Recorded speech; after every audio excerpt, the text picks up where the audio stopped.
you can't handle the heat. Booyah, y'all. Welcome back to another episode of Can't Handle the Heat. It's your boy G Swizz.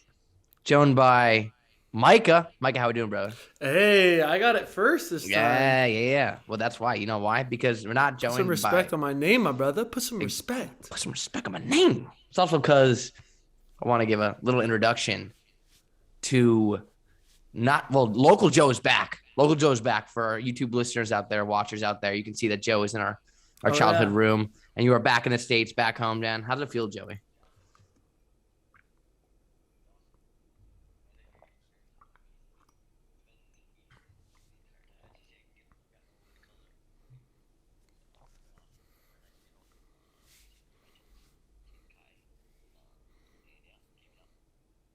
So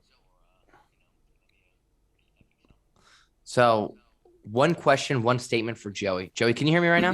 Can you hear me? I can. Okay. Yeah. Okay. One statement, one question for you. One, Okay. where Joe's location is right now, maybe if the camera was shifted a little more the other way to the Joe's left, was exactly where we filmed our first podcast ever. If you can't handle the heat, fun fact. Yeah.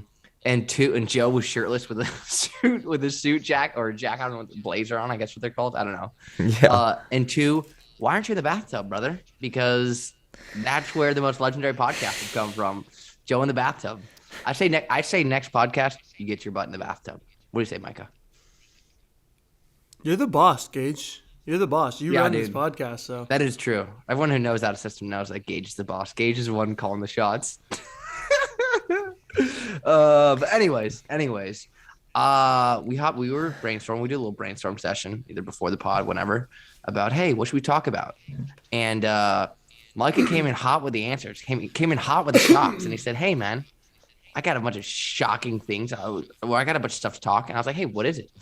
And he said he want to shock me. So Micah, go ahead, shock myself, Joe, and the audience. Shock them. What are we gonna get talking on today? I've been watching a lot of basketball podcasts. As you know, like it's hard when you're overseas. If anyone has been overseas listening to this, you know that it's pretty difficult. Yeah, Gage has been overseas. It's pretty difficult to keep up with American sports.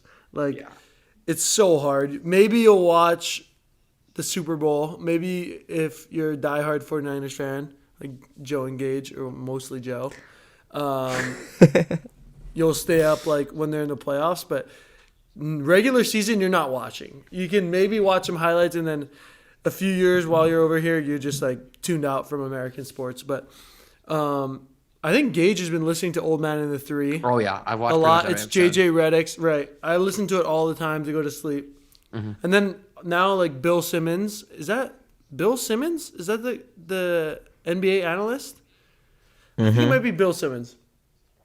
His podcast is popping. What's it called? I don't really know, but it's popping up, and I'm listening to it. And there's so many interesting discussions that they have on there that we don't have on here about the professional scene. And it made me like interested in like they do a lot of comparisons. Like these analysts, their job is just to bring up hot topics or like MVP votes or top 10 players or is LeBron better than KD? Is KD better? Like all of these kinds of things make basketball even more exciting than it is already. It's already exciting enough. But all of the like hot topics and the TNT crew and like all of these guys that have takes adds to that, and yet we haven't done it at all. So, trying to follow in a way, I guess, the footsteps of a more successful and media savvy sport. Mm-hmm. I want to try and bring up some topics for you too, and I'll answer them as well, that are similar to like the hot takes that they would have on those types of shows. The first thing, who is the best player in the world, and who are the 5 best players in the world? Joe, I want you to go first. Best player in the world. So I define how I view like other sports in general, and I kind of judge athletes is just by their success, like straight up. Like a lot of people will come in and tell me like Mike Trout or Bryce Harper like are the best players, but it's so hard for me to see that when like they aren't making playoffs and they're not their teams aren't winning, and it's like, yeah, these guys are like really crazy athletes, and maybe they just haven't been on great teams, but it's hard for me to it's hard to me to justify saying like that they're the greatest athlete when they're just not in like the championship type of race every single year. So in volleyball, I mean, I don't think you can argue that Leon isn't the best player. Every single team he goes to, they're competing for the top championships every single time. And yeah, there's like reasons why people say maybe not, but 100% I think Leon's the top player. Any team he goes to, he makes them immediately better, and they compete for championships or competing for the Champions League titles and everything. And so it's hard for me to argue against that. Gage. We're talking about the best player, skill-wise, or the greatest player? What's the difference to you? Greatest is like what you say with LeBron versus MJ. You say MJ is the better basketball player, so he's the best basketball player, but he's not the greatest basketball player because MJ, in all his glory and greatness and what he's accomplished, is the greater basketball player. I see what you're saying. So MJ is greatness, and LeBron is a better player. I don't think I have. You can be a better MJ player without accomplishing as 100%. much as the other person. Because, Okay. like you said, winning is a skill. That's part of it. Like, and that comes with greatness. Like if you're really good at it, you're a great player. Right. I don't know. In terms of skill wise, you see, I mean, it's obvious that Leon is definitely, like I said, any team he goes to, he's making it better. I don't know. I'm trying to think. Who would even rival? Like I asked people, okay, who's the number one, but who would even be number two to compare him with? And That's the next question then. But is the top five? Right, but I think someone to rival him, you'd have to think about a setting position. I think so, in my mind, just because. But there's how no would other you hitter because there's no other hitter. Well, in terms of his greatness, I see what you're saying. Because there's no other hitter to go up with Leon. I see what you're saying. If you're going to put an orange against an orange, Leon's just going to be the obvious. So you're trying to go orange and apple and then say like which one is actually a better fruit. So is Gianelli? Well, then you go, from my standpoint, it would be Bruno, just from like how you view greatness. There's no exactly. doubt that Bruno is the most successful. But he's lost so much too. But then again, he's been in those games. Dude, he's won more than anyone by far. Could be Bruno. Because any team that he goes to, except Mona, actually, not so much this year. That's the thing. I feel like if you throw Leon on a bottom team in like the Plus Liga, that team all of a sudden is incredible because he's able to score points. But if you throw like a great setter on a bottom team, they might not be as good because there's just some capabilities that you have if you're an attacker that you don't have if you're a setter. A setter can for sure make that team a lot better and can put people in good positions, but at the same time, people have to score, and Leon can score. Yeah. The thing about the championships thing that Gage is talking about, how he thinks Bruno lost a lot. The thing about volleyball is, if you think about in a year how many different championships you play for, where everybody else, like in major sport, like you just play for one championship. That's very It's like, true. yeah, of course you're gonna lose more championships because you play like national team and club. You're playing for like 8 to 12 championships a year. So it's like, yeah, you're not gonna. That's true. That's super true. You have VNL. You have every year you have a bigger tournament like World Cup, World Championships is this year. You have the league, Super Cup. You have league. the League Cup, Champions League, or Challenger Cup, or all those kinds of things. So that's a good point. I think maybe soccer also has probably a decent amount of championships because they also play on their national teams. They also have Champions League. But yeah, in terms of the NBA and the NFL, those guys are pretty much all chasing one thing.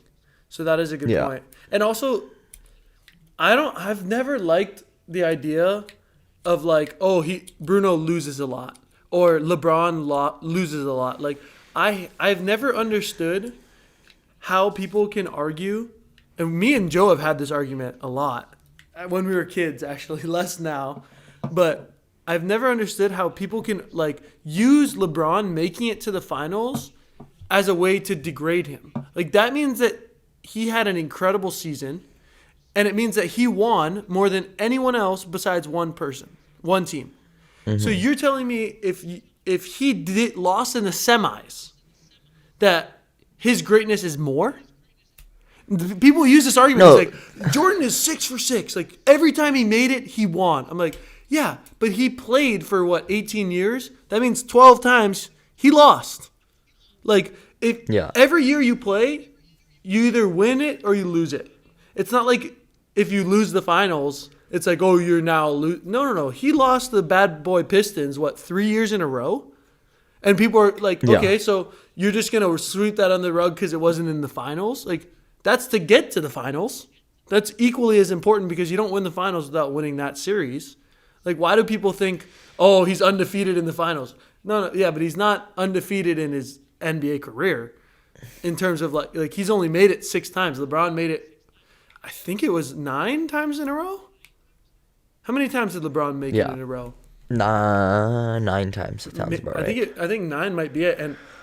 And yet people will be like, yeah, but I mean, he only won 4 for 9 or 4 for 10 or however many it is. And it's like, guys, like, okay, nice. Let's have him lose every time that he didn't win. And a lot of those, he wasn't the favorite. He played against the Spurs when he wasn't the favorite. He played against the only thing I think he was his favorite against was the Mavericks, and he blew that. But he played against frickin' the Warriors with who God knows how much talent. Just ridiculous KD, teams. Stephen, Clay, KD, Dre. Stephen, Clay, and Dre. And then one year, the 73-9 Warriors. Is there a team right now that you, or in the recent future, or the recent history that you could compare to that team in the volleyball world? Like, to that Warriors team? That? Yeah. I think the Kazan team. I wasn't very involved in overseas volleyball when they were beating everyone, but I'd imagine that's kind of what it was like when Anderson and Leon were playing for Kazan. I know that they are winning a lot. I don't know if it's similar because that Warriors team is not Russian volleyball. That is like the French, Polish style of volleyball. In comparison with with NBA to volleyball, they are a smaller, more skilled, more team oriented, share the ball and do all the little things well. And Kazan was more oh gosh, I don't even know. When you have Shaq almost, but Shaq only had Kobe and Kobe was a small. You know what I mean? Their style of play is just completely different. So, yeah. But who is, in your mind, who is in the top 5? Getting back to that question. It is an interesting debate because the positions are just a little bit more different than the NBA. I don't know how they do it in the NFL because those positions are very different. A lot of times they just give the credit to the quarterback, maybe a running back and receiver, but offensive linemen are rarely in the talks of the greatest of all time in the NFL. Even though left tackle is one of the highest paid positions, people don't know that. People who don't watch football, they don't realize that there's certain positions on this field that get paid way more because the importance of what they're doing is big time. Incredible. But at the same time, what would that be like for volleyball? Could a libero be the greatest of all time? Maybe not. No, doesn't affect. Could a middle? Much. Maybe not. Simone is pretty. Simone might be in the top 5. Honestly, I would put him in top 5. I would put him top 5, dude. Yeah. His presence. Simone might be in the top 5. Yeah. So who do you have? We can even go through this a little bit together because I did come up with this and shock you guys and didn't give you guys much time to prepare. We got Leon, Simone. I'm gonna put Grabenikov in there because how he affects the game. Wow. Bruno, in terms of he's not the most skilled setter by far, but he knows how to win. And then who's an opposite that is just unbelievable? Mazursky could be in there. Who are the top opposites in the world right now? So None of In the the top opposites are Olympics? in the Champions League. Oh my god. in the Dude. Olympics, the opposites were Patry, who got gold, No. was Mikhailov. Did I say Mikhailov. Mazurski? Oh, I meant Mikhailov. Sorry. Oh, okay. Mikhailov, Anderson, Lima was a top point scorer in that tournament. But a lot of them also are on smaller teams, like Sokolov. Not anymore. Who are the top opposites? Antanasievich. It's a little bit older now, but dominated for a long time in Italy. That's a good question. I'm not sure. You think Who the opposites top are opposites are? down? Think they're not? Think there's no opposites good enough to be in the top 5? I think Mikhailov is Mikhailov. I put those in my 5. is pretty special. He's just been doing it so. Dude, he was young when he was a starter on that national team, like really young. 2008. He was very, very young, and he's just a machine. He just knows how to score. He's just a freaking point-scoring machine. And would you guys? Well, first of all, would you guys anyone put IYCHTH on there? I think we should. What you should do is name 10, and then we can try and like. Name 10. And then you can Dude. try and say these are the top 5 because we might forget some people. So I think like IYCHTH should be 1,000,000% in the conversation. Dude, the one guy that every single time I watch, and people think I'm crazy for throwing out even Micah Christensen. I think the one, I don't know if it was on the pod or if it was just when I called him one time, talked about this guy. He was even like, we'll wait and see. I'm like, dude, every single time I watch, I'm incredibly impressed, and he's the reason they're in the position. Is Alessandro Micheletto. Dude, he is. I don't know. Just watching him play, like everything about him, I would put him in the top 10. People might think I'm crazy, but right now, From even what with I've his been seeing too, youthfulness- Kaczynski is pretty ridiculous for his age. for his age, 37. what is he? 42? Oh my goodness, man! I thought he was 37. He might be 37 or 38, something like that. Yeah, he is. Which is just insane. He's flying. still. Yeah, he's still flying. He Yeah. is still flying. Okay, so for a top 10, we would have Bruno, Leo. Leon, Simon, Mikhailov. Mikhailov, I say Grebennikov. Grabinikov. Would you put Eric in there as well then? There has to be some American in there, I would imagine. Mike It's either Christensen. Matt or it's Yeah, Matt could be. I'd put Micah ahead of Matt. Matt or Micah could be in there I put for Micah. sure. I mean, yeah, the success they have on the USA side is gnarly. So, yeah, I would say Mike or Mike is on the best team in the world this year. yeah, So, I would say Mike- so too. Kazan's just untouchable. Yeah, It's a bummer we couldn't see him that's a play really good Champions point. League. Kazan is, man. It really is. We might see it Next year though. But this Doxa team won't Nobody be in the same, Russian which is a league. Bummer. The Doxa team will not be the same. What? Yeah, it'll be a little bit different. I don't know how much, but they'll be missing a piece or two for sure. And what makes the Doxa team, I actually got the chance to go watch them play against Justrembia in the Champions League match, and it wasn't very close. I think the first set was 25-15.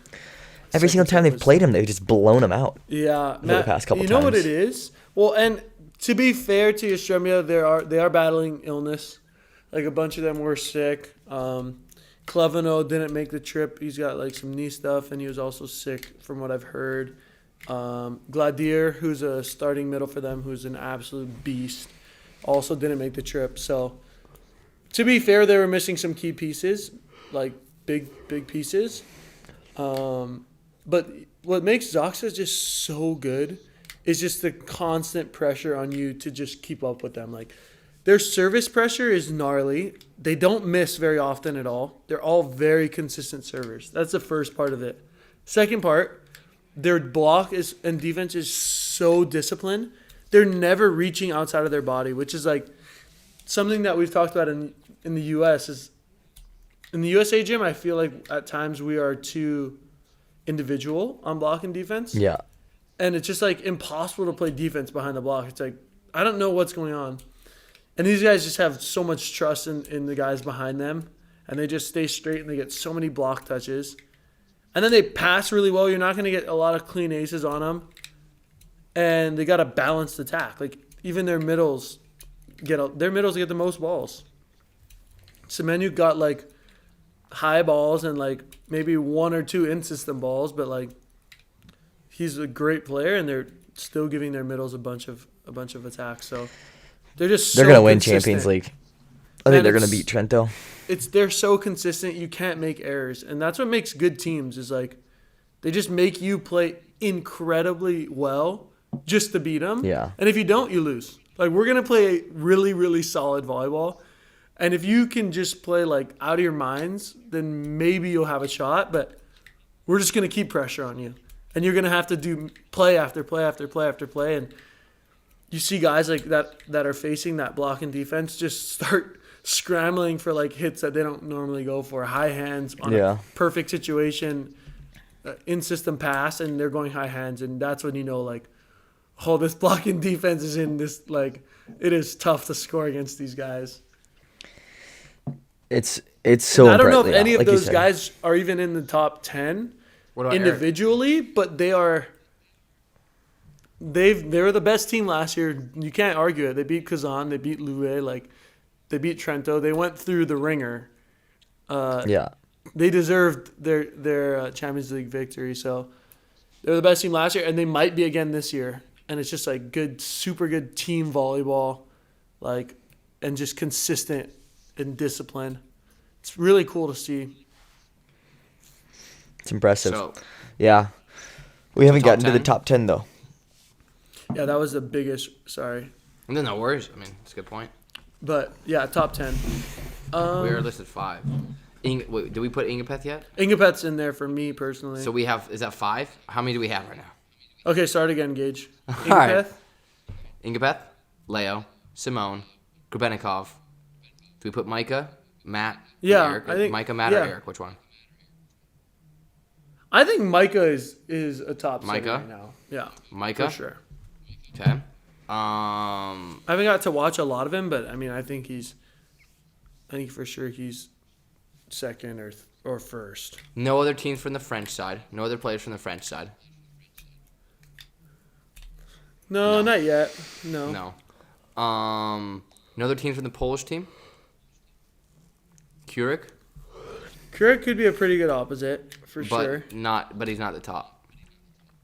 I mean, he could be. I mean, that's what the thing is that there's so many Mazursky. damn good players. Mikhailov. We'll I mean, Mikhailov's now. pretty. Yeah, Mikhailov's 6. pretty ridiculous for sure. Anyone on Perugia? Anyone on Trentino? Joe, you want to put your boy in there? I would. If I was putting top 10, I would put him in there right now. Michieletto, 7.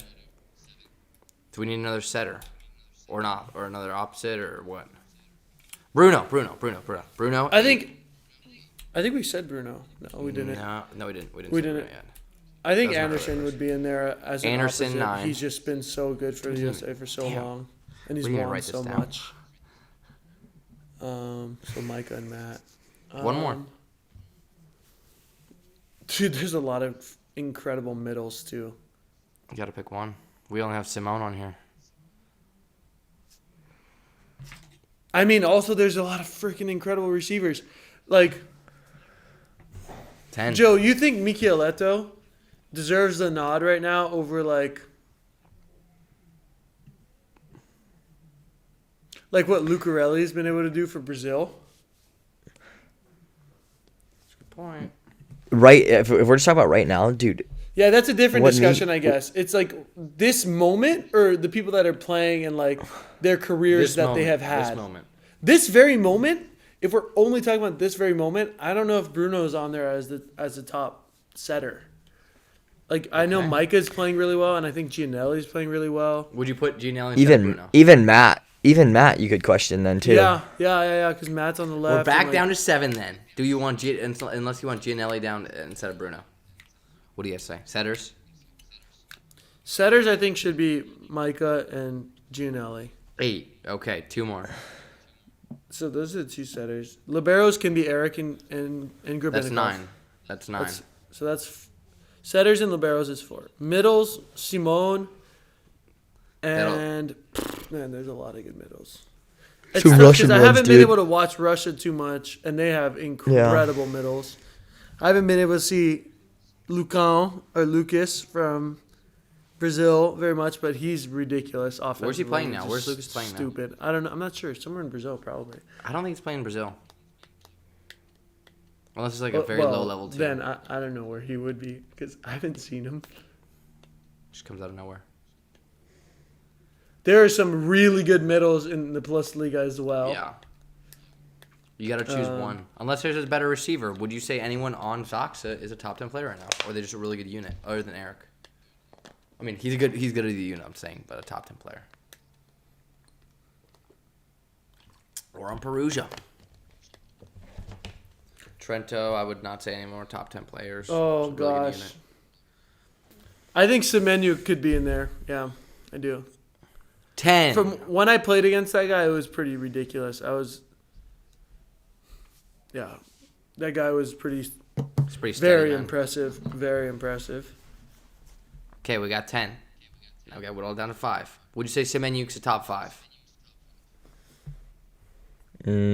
Top 5. As right now, Right now. maybe. I mean, the fact that he's in the Champions League final speaks to something. Yeah, maybe. Okay. We only have one libero. Eric or Grabenikov? Eric, for sure. You know who's ridiculous this year and like You pull impressed us me a libero lot there? too is that the libero for Description? Yastrzębia. Yastrzębia. Like Yastrzębski. We can't get off topic, though. We If can't we're get off topic, though. mispronouncing all of the names, we apologize a lot. It's difficult. We have 10 here, Micah. All right, Which one, all right. Grabenikov or Eric right now? I can't answer this very well. I haven't seen Grabenikov play very much. Me neither. But Eric is in Champions League final. He's winning more, and that is being the greater player. But Grabenikov just won a gold medal. And we have to have a libero in the top 5. No, we don't. Do we have Grabenikov or Eric in the top 5? I think either of them are top 5. I think we whether decide they're not. that a little bit later because I think we might run out of room before we get to there. All right, there's Because I 3 think players Leon we needs talked to be about. in there.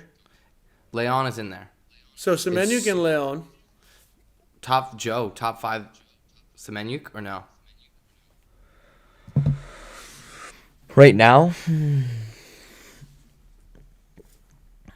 I guess, yeah. I mean, just from what he's been able to do the past 2 years, it's been really impressive. We got our 2. And would you put Micah Christensen or Gianelli in the top 5? Setter has to be in the top 5 for Micah. sure. Micah. Yeah, would I say think Micah. Micah. We got 3. Simone. Would Simone be in there? Yeah, I think so. Yeah. Yeah. That's 4. Are we going with any libero? Eric or Grabenikov? Who Well, else in we the go. We top said 10 are we Eric. missing? We're missing. We said No, Eric. we didn't say Eric yet. Here are the Those rest are that the are 4. missing. Here's the 6 that are missing. You got Eric.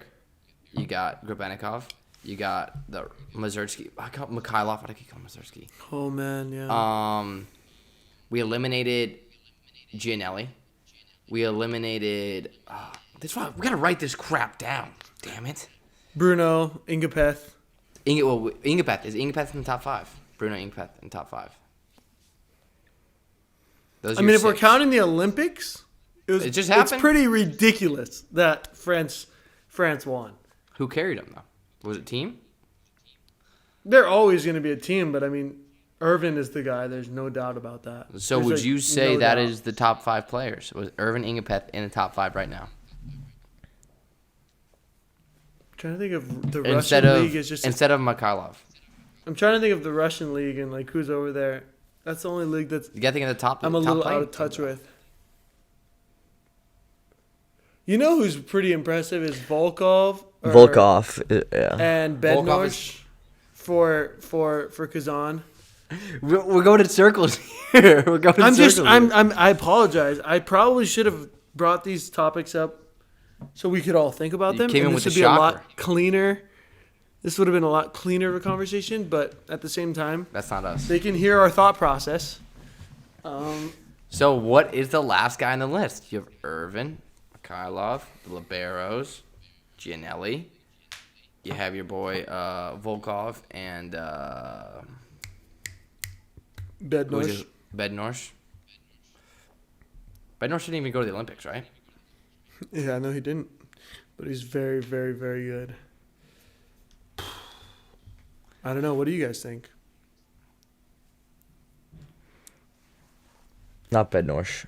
Volkov is somebody I'd throw in there That's your fifth. in the mix. No, not fifth, but I'm just in the mix.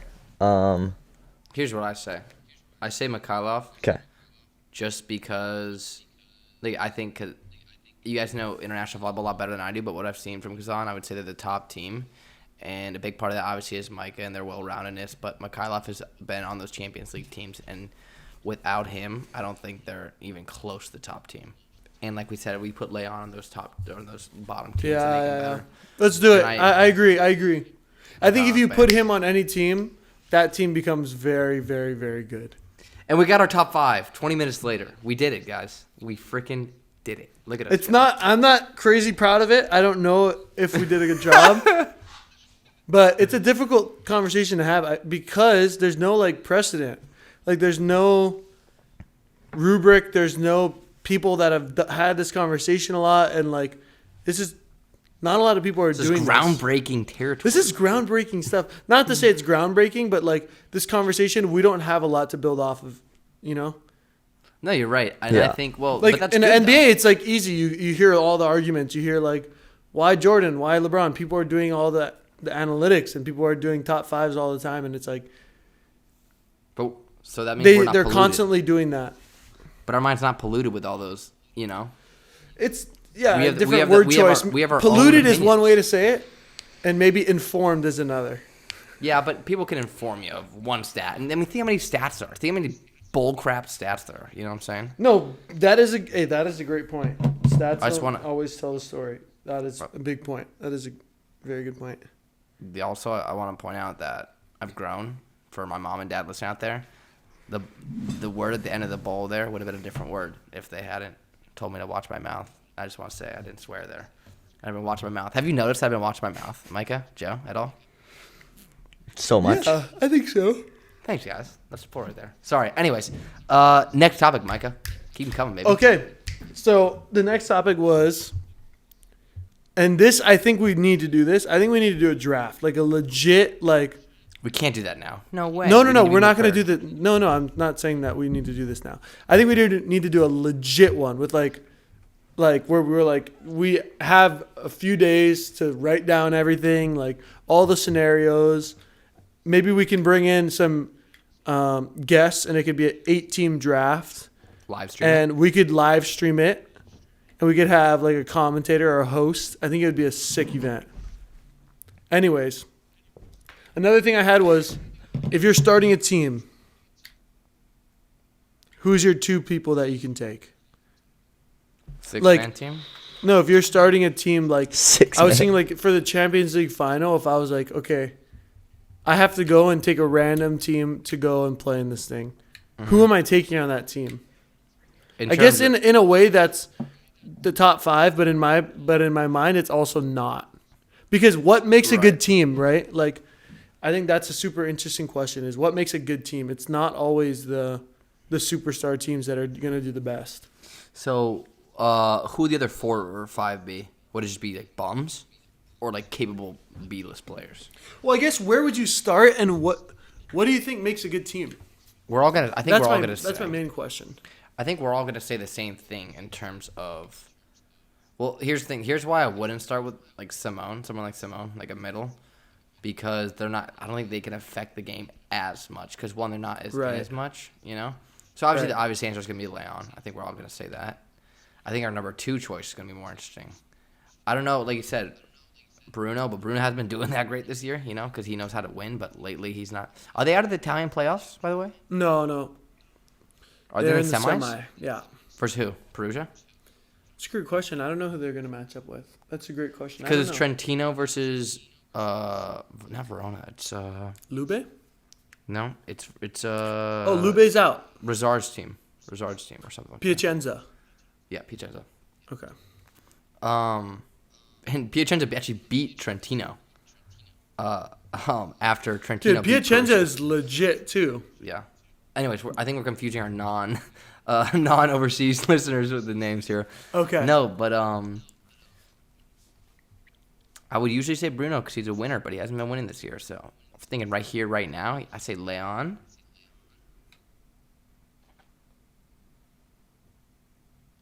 And you don't need an opposite when you have Leon. You don't need a great opposite when you have Leon. Because that's just real. So I'd say I go with another receiver. I'd say I go with, because if you just pass it up, you got Leon to go score. And I say with you go Semenyuk maybe. Because he's just steady. Interesting. I'd go with those two because they're just so damn steady. Joe goes, Yeah. I don't know. 100%. I would go. Sorry, my legs in the way. Showing off my legs. Definitely Leon. I mean, his impact on the game. And then for me, opposite's huge. But you have Leon. Why do you need an opposite? I don't know. I'm a big fan of having a good opposite in general. All right. I might, to be honest, and this is kind of out there, maybe Namir. And he's kind of like a wild card. He hasn't been playing that well this year, though. I don't know. I don't know the reasons for it, but I also have seen him play at a really, really high level. And it was impressive. His serve and stuff. Like just having his and Leon's serve in the lineup. Wow, yeah. Yeah. You just need one of them a set to make one run. So I would say those two. Thinking about it. And the way that Namir kind of attacks stuff, like I feel like, I don't know, I could work pretty well with him. I feel like most setters could. It's Well, you've always A really lot of enjoyed having, like you said, you've always really enjoyed a good opposite. You like back setting. yeah, like. I use the opposite a lot. I Yeah. like Back long center. option, playing shoot and long option. Right, In right, between right. that, that's kind of my favorite thing. Right. So yeah, I would say that. That's I'd say pretty that. good. I like both of your guys' ways of going about it. Steady 01, steady 02. Whew, that's a good one. That's a really difficult. I would go with Leon.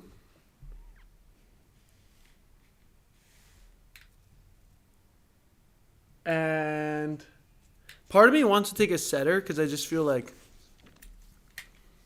But if you're playing in it, would you be? oh, this is if we're on the team? I don't know. You tell me. Oh, okay. If we're on the team, which makes it easier, because then I don't have to think about even choosing a setter. Oh, well, then that makes. Oh, then yeah, I would go with an opposite for sure. I'm kind of like Joe. I think you just get a little bit more one-dimensional if I were to take something else. From a setting standpoint, like Joe might understand that. Like,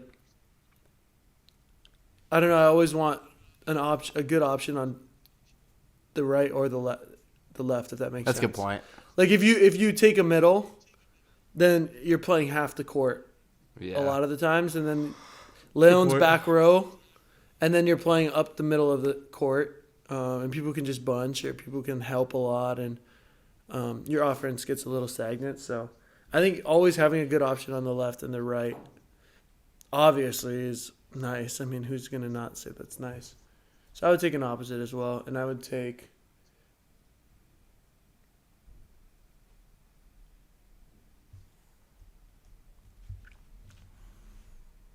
I'd probably take Mikhailov. I feel like he's just super experienced. He knows how to score the ball. He's been in however many games that are important. A lot. So I might take Mikhailov. Another option would honestly be Anderson on the right, because I think Matt on the right is very, very good.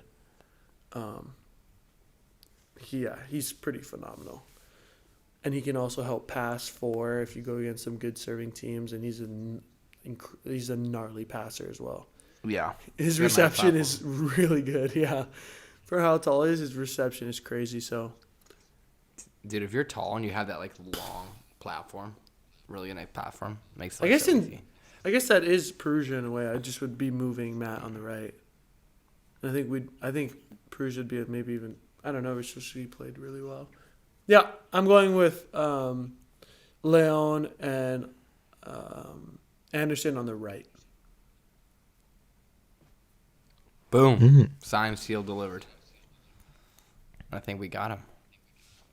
Do you guys have any, like, I feel like this is, I mean, it maybe doesn't have to take up a whole podcast, but it's some conversations we should be having. I think, like, as a kid, it's super cool to, like, if there's kids out there listening to this, to get these kinds of arguments going and these kinds of, like, talks about star players and, like, building that kind of thing up.